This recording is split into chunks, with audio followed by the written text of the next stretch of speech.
When Melissa called me her lapdog, she didn't whisper it. She said it out loud in front of her friends, with a glass of wine in her hand and a smirk on her lips. The word hung in the air like smoke, choking me, while her friends chuckled uncomfortably. I stood there, frozen, the husband who had given her everything, reduced to a joke at a dinner table. I laughed it off in the moment, pretending it didn't sting. But deep down, something inside me shifted. I had spent 7 years building a life with this woman, trusting her, loving her, bending over backwards to keep her happy. And now I realized what she truly thought of me. Not as a partner, not even as a man, just a lapdog at her heels. The signs had been there for months. Melissa had grown distant, dismissive. She'd come home late, her perfume a little too strong, her phone clutched a little too tight. When I'd ask where she'd been, she'd roll her eyes and say, "Don't start, Daniel. You're being paranoid."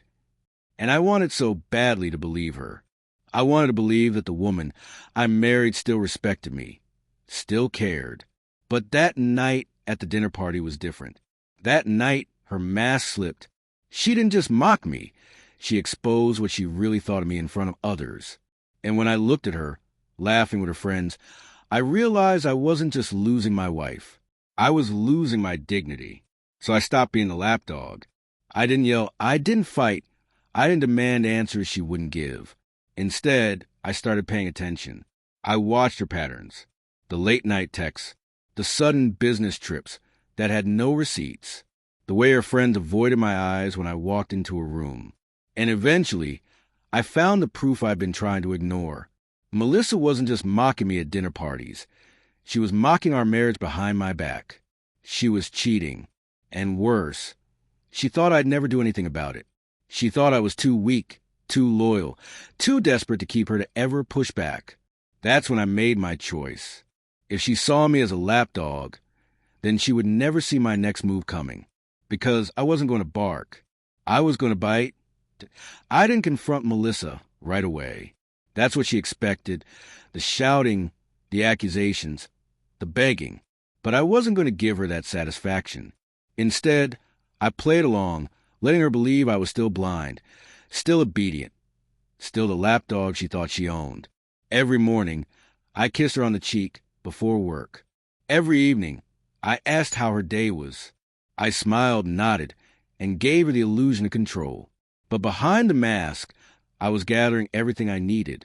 Bank statements, phone records, quiet conversations with people who had seen more than they realized. It didn't take long to piece the story together. His name was Jason. Of course it was Jason. The same man who had been hanging around our house under the excuse of being her old college friend. The same man who always seemed a little too comfortable, a little too familiar when I wasn't looking. Melissa thought she was being clever, but Jason wasn't nearly as cautious.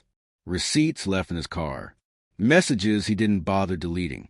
She had chosen arrogance over discretion, and that was her downfall.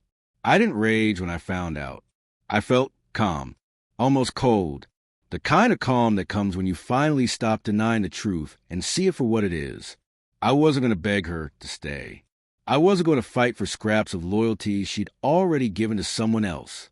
No, I was going to end this on my terms. So I made a plan. Melissa had always seen me as predictable, someone who would do anything to keep her happy. That was her biggest mistake. Because while she thought she was running the show, I was already writing the ending. I started by securing my future. Quietly moving money into an account she didn't know about, consulting a lawyer, making sure when the storm hit, I wouldn't be left in ruins. The next step was timing. I didn't want a private confrontation. No, Melissa needed to feel what I felt. The sting of humiliation, the shock of betrayal being dragged into the light. She had mocked me in public, called me her lapdog in front of her friends. So I was going to make sure the truth about her and Jason came out where it hurt the most. And when the night finally came, she still had no idea. The opportunity came faster than I expected. Melissa's birthday was around the corner, and she insisted on throwing a party. Our home filled with friends, co-workers, and family. People who thought we were the perfect couple, the ones who had it all figured out. Melissa loved being the center of attention, and I knew she'd see this night as her stage. What she didn't know was that it was about to become her downfall. I let her shine that night. I watched her laugh too loudly, flirt too boldly, and toss her hair back like she owned the room. Jason was there too, hovering in the background, thinking he was clever, thinking no one noticed the way his eyes followed her across the room. But I noticed. I had noticed everything. When the moment felt right, I clinked my glass and called for attention. The room went quiet. Melissa turned to me, expecting some sweet speech about how lucky I was to have her, how beautiful she looked. She was ready to bask in more praise. Instead, I gave her the truth. I told everyone how proud I had been to build a life with her, how I thought our marriage was built on love and trust. And then I revealed what Melissa had been hiding. The late nights, the lies, the affair with Jason. Every detail laid bare, with the proof to back it up. Screenshots, receipts, things that left no room for denial. Gasps filled the room. Jason's face drained of color. Melissa's smile froze and cracked, then collapsed entirely. She tried to laugh it off, to say I was being dramatic, but the evidence spoke louder than she ever could. Her friends stared. Her family looked away. And for the first time in years, Melissa was the one standing small in front of me, stripped of her power. I didn't shout. I didn't cry. I didn't even stay long enough to watch the full fallout.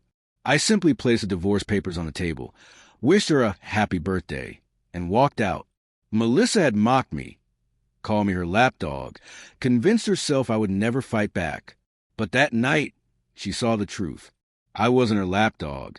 I was a man who walked away with his dignity intact, while she was left drowning in the ruins she created. And the best part? She never saw it coming.